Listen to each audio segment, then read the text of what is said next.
Hello everyone, this is Gene from NYC, and remember when I used to do those crazy things called comic reviews? Well, they're back!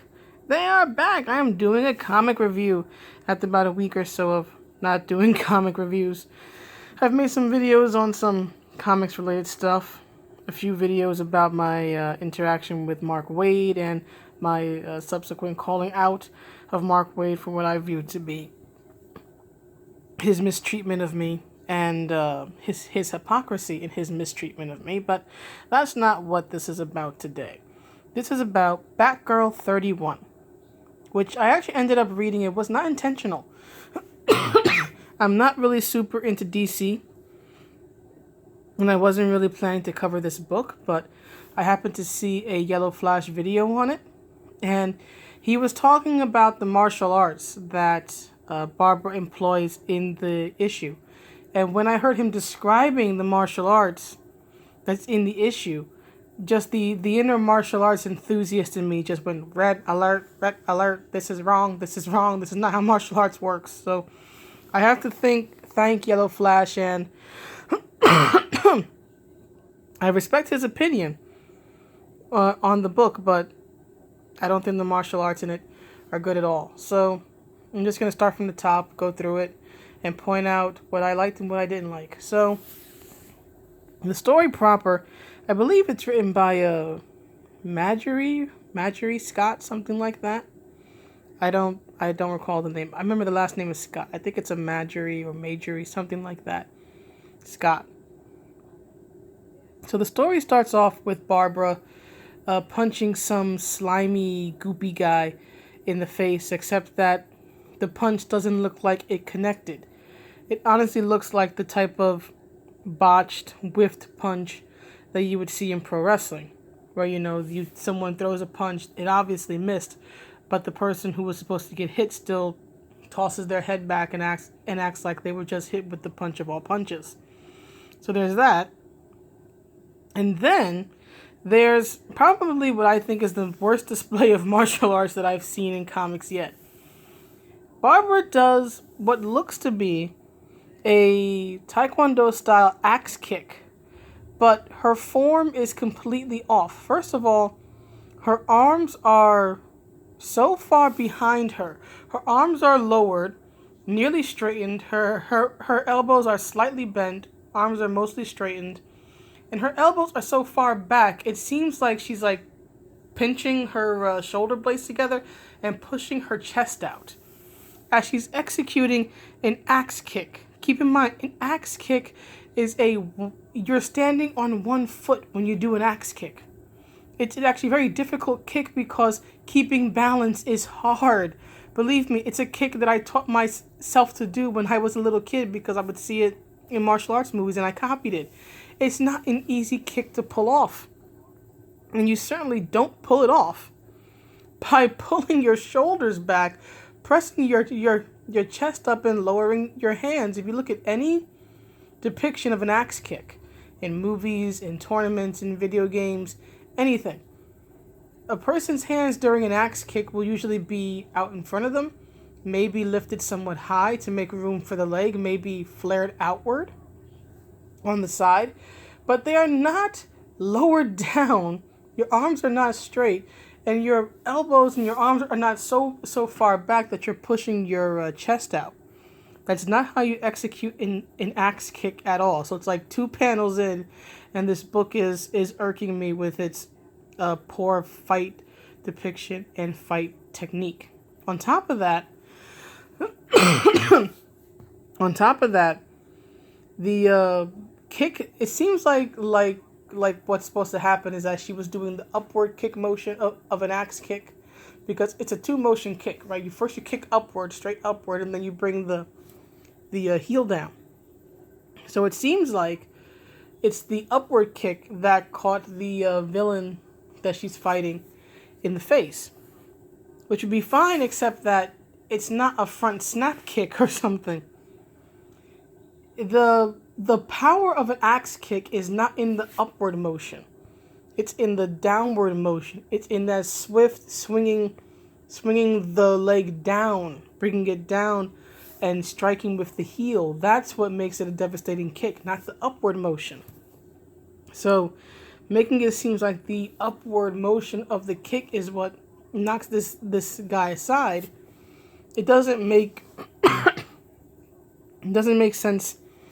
Doesn't make sense to me. It doesn't make sense to the martial arts enthusiast inside of me. So after that, Barbara.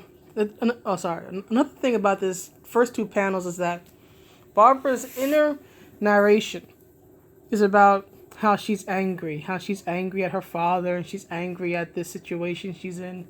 A politician she's working for is being targeted, and apparently the head of security for the politician lied on her father, and she's just basically going through a lot. And the idea is that she's sort of taking her anger out on this, 2-bit villain. Okay, fine. But the way that the fight is depicted in the first two panels does not support that. A missed punch and a flashy, flirty kick. Because that's one thing I can call that kick as it's drawn, because it's not a proper axe kick.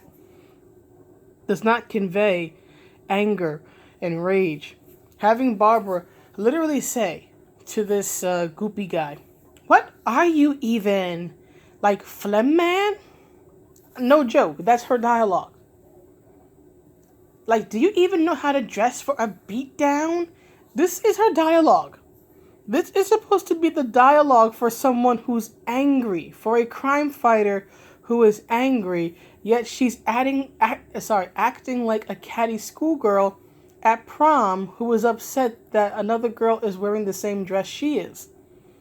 How am I supposed to take her seriously as a hero if the writer of this story is going to give her dialogue like that while she's in the Batgirl persona? As Barbara Gordon, fine, she can have that type of catty dialogue, whatever. But as Batgirl, as the crime fighter, you're going to give her that type of dialogue? I'm sorry. Just no. If it had been me, if I had been the editor, I would have cut out those first two panels because they make no sense. She wouldn't be saying those stupid lines. If it were me, the scene would have started when the goop guy grabs her by the head and flips her over. That move ticks her off, and then she really starts wailing on him. She kicks him in the stomach. She punches him. She then takes his head and rams it into a wall. That's the rage that I want to see. If you're telling me that this crime fighter is angry, then show her fighting angry. Show me something visceral. Not something catty like, "Oh my God, I can do this really high kick. Look at my leg." No. So yeah, those first two panels, that opening scene frustrated me. So anyhow, after that fight, it goes to Barbara in her regular life. Apparently she's working as a volunteer for some politician. I believe her name is Alejo or something like that. And the chief of security for Miss Alejo apparently has had accused Commissioner Gordon of being the guy trying to kill Miss Alejo and tried to frame him. Something weird going on. I didn't read previous stories. I have no interest, really. And the guy freely admits to, having tried to frame Commissioner Gordon. He tries to apologize to Barbara, saying that, well, he's paid his price. And Barbara, for a moment, feels guilty for having temporarily crippled him. He's walking with a cane, as she reflects on the fact that she did that to him as Batgirl. But none of this really adds to the story, in my estimation. It's just chatter. It's just talk. And I dislike over amounts of chatter in a comic book. Scenes like this, I understand that they're trying to insert kind of like a real life or like a slice of life thing, but this isn't a TV show. This is a comic book. You only have so many pages to tell a story. Tell your story. Keep the chatter to as low as possible. If it supports the story, then it's fine. But none of this, at least in my estimation, is supporting the story. Just get to the most important parts. This guy tried to impersonate Gordon. Barbara beat him up as Batgirl.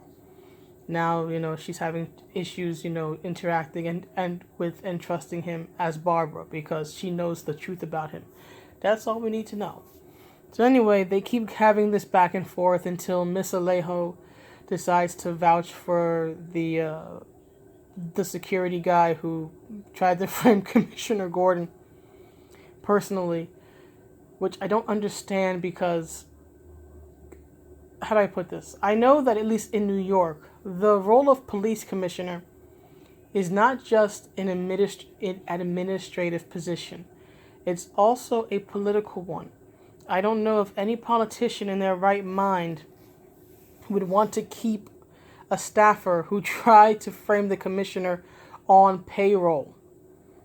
Right? It's one thing to criticize the police and, various police groups and whatnot, but it's another to keep the guy who tried to frame the commissioner, the guy who committed a crime, because trying to frame somebody is illegal, on payroll. It's like, why would you do this?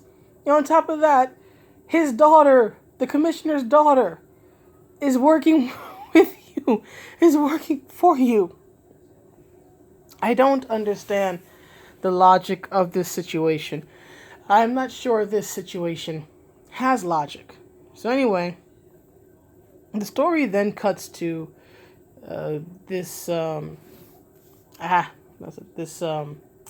fundraiser for Miss Alejo, the politician lady.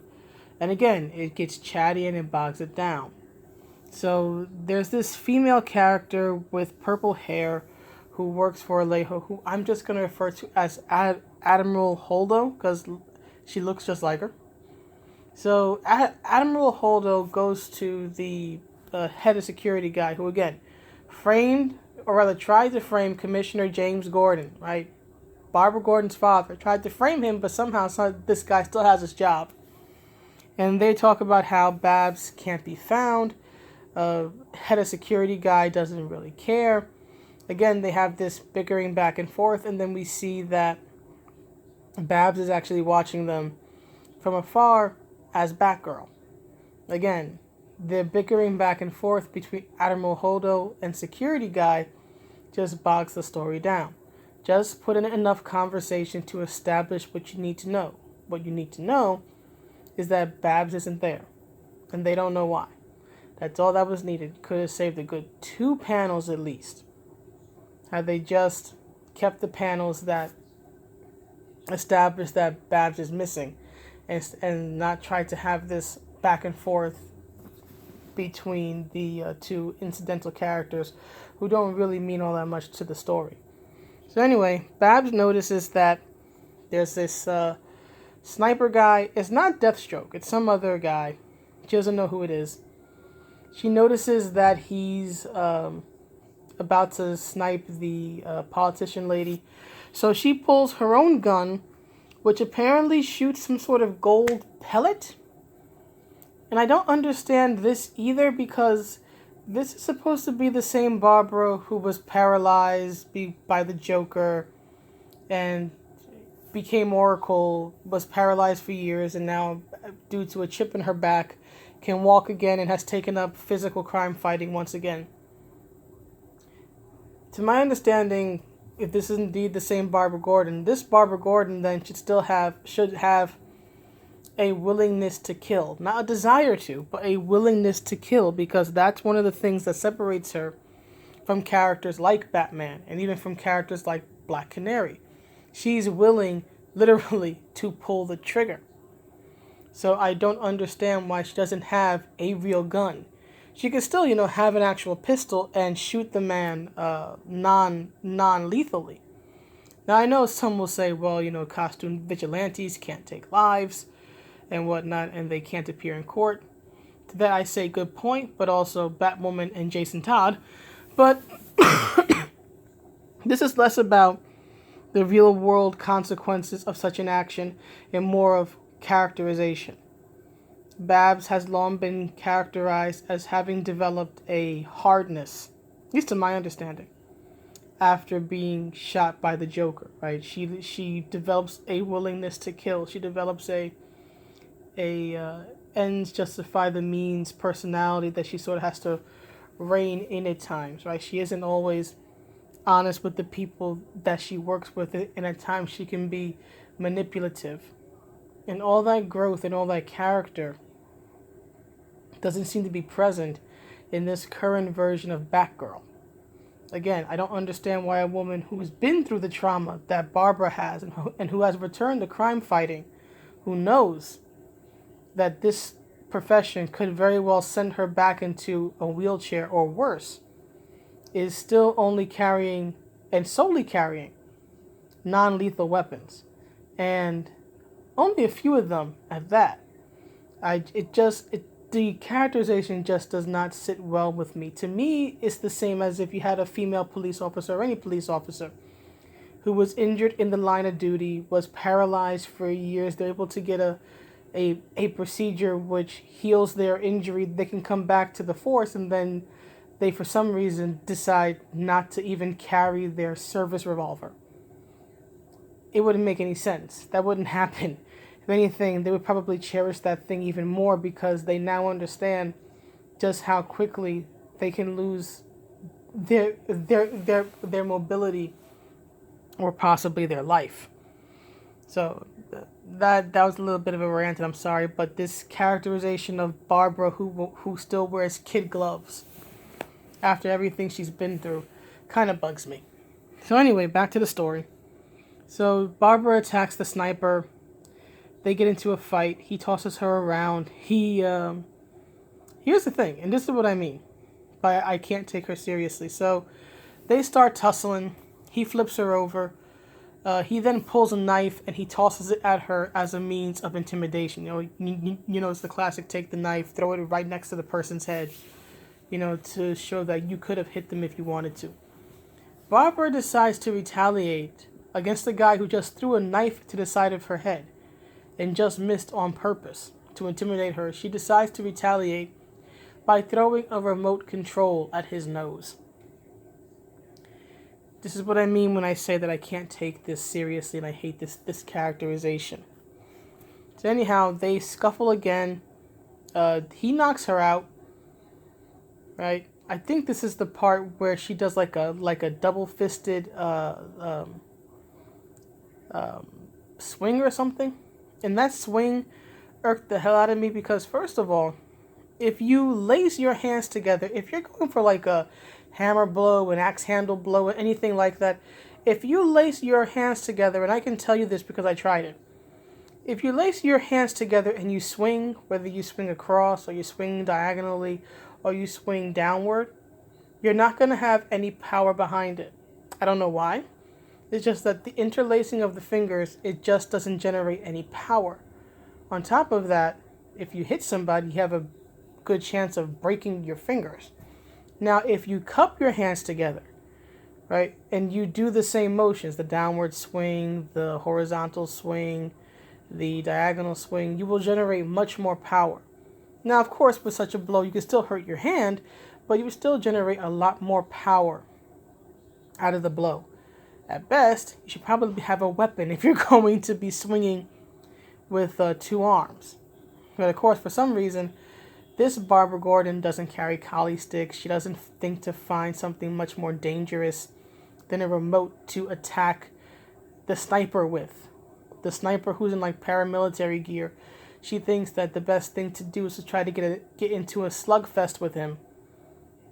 Which she loses because she got into a slugfest with a sniper. Again, I don't get it. So he punches her out. She comes to a little bit later. And she notes that she wasn't the only one bleeding. She was able to like strike him in the nose. Get his nose to bleed. So then she collects a little bit of the blood. First of all, I don't know how in the world she collected this blood because she had to collect at least 2 ounces. Because there's enough in this little beaker that she gathers it up in, right, to swirl around the bottom. So it's got to be at least 2 ounces or more. And more importantly, all she has to gather up the blood, keep in mind, blood that is at best mingled with hers and his. It's not solely his blood. It's not as if only his nose was bleeding and not hers.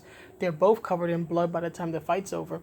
So whatever blood she is collecting is going to have her DNA and his DNA. But anyhow, she somehow was able to collect several ounces of blood with a Q-tip.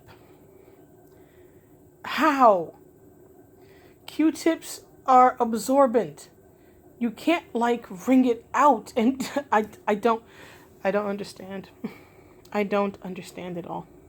So anyway, Babs takes the sample that she has back to her little hideout in some sort of clock tower.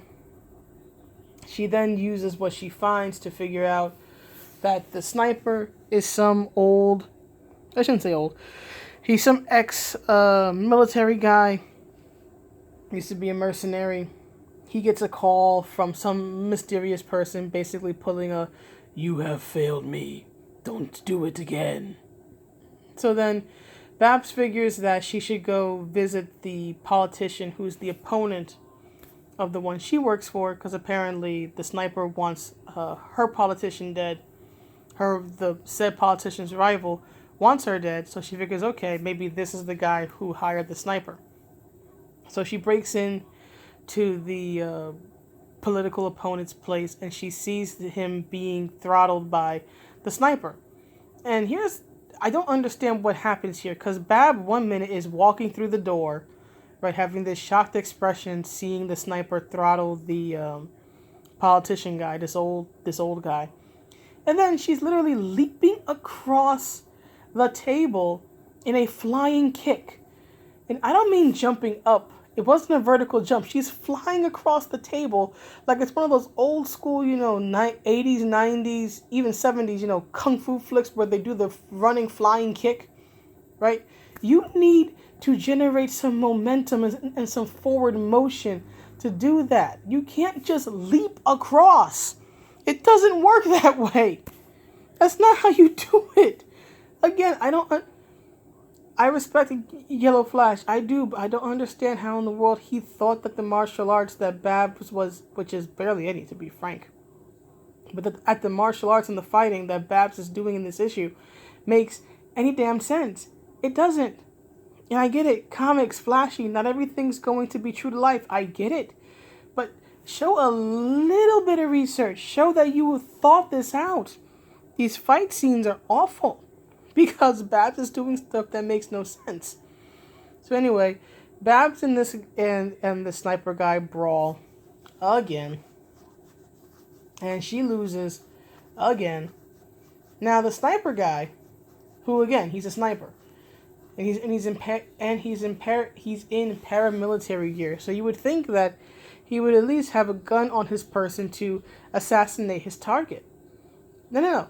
For some reason, Sniper Dude decides to pick up the copy machine, lift it over his head, and then chuck it at the politician guy.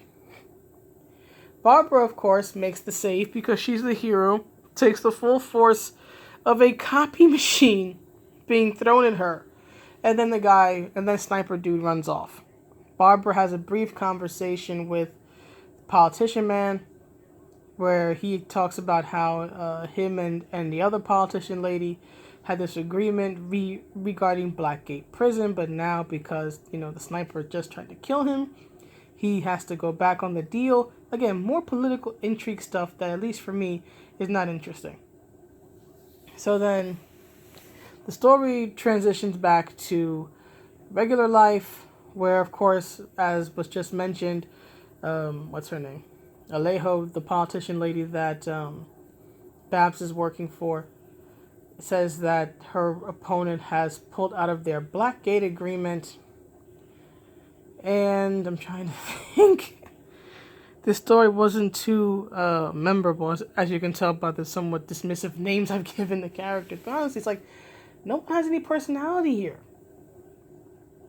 And then, let me see. I think Sniper Guy is called upon to try to kill them again, or something like that. And then the story pretty much ends. At least that's the most important part to me. I may not be remembering the ending clearly, but this should show you just how uninteresting this story is. If after reading it twice I can't remember the ending, and I tend to have a pretty good recollection of the books that I read, so this should be a indicator of just how boring this is. Now, I will give praise where praise is due. The art in this book is gorgeous. The only issues with the art is that there are some characters, such as Babs, such as Admiral Holdo, they'll look normal. They'll look normal in one panel, but then when they get a close-up panel, they'll suddenly look like 25, 30 years older. They'll go from looking like young women to looking like, you know, your stereotypical 40-year-old spinster living with cats. But outside of that, the art is beautiful. And I think, at least to me, the biggest issue with this book, because the writing is actually pretty solid for the most part. The problem is that, at least to me, is that the slice of life scenes, the regular scenes, bog it down too much. I wish those had been cut down on. A lot of the chatter we just didn't need. And then, there was also Barbara's dialogue in the role of Batgirl. Her dialogue was just way too catty for my taste for Batgirl. Now, again, as Barbara Gordon, she can be as catty as she likes. I understand that. But I don't understand her cattiness as Batgirl, again, where she's fighting crime. She's not Spider-Man. Not every young hero needs to have a sense of humor and wisecracks like Spider-Man. More importantly, again, if this is the same Barbara Gordon who was injured in The Killing Joke and was paralyzed for years, why doesn't she come across as older, as more mature, as someone who has survived the trauma and has decided, I will never go through that again? I would have appreciated seeing someone who was a bit more serious. Maybe it's just my own preferences talking, but I really cannot get behind this characterization of Barbara. And it's not just this writer. This writer is head and shoulders beyond Hope Larson, because this in of itself is not a terrible story. I got a little bored with it, but I didn't get angry. I mean, I remember seeing just reviews of the issues that Hope Larson did in the 60s kitsch, you know, slapstick humor. I just wanted to scream. This one, I think, had they just had the focus been more on the mystery and the superheroics and less on the chatter, and if Barbara had a more serious and perhaps a little darker characterization, I could have really enjoyed this. So it's not terrible, but it's not great, and I wouldn't call it good. I would say it's serviceable, it's average, it's a C. It's a C book. Believe me, I would probably rank it lower if it weren't for the fact that the art is beautiful. But overall, a C from me. So that's my review of Batgirl 31, and it was nice to actually do a review again. So I still have a few more.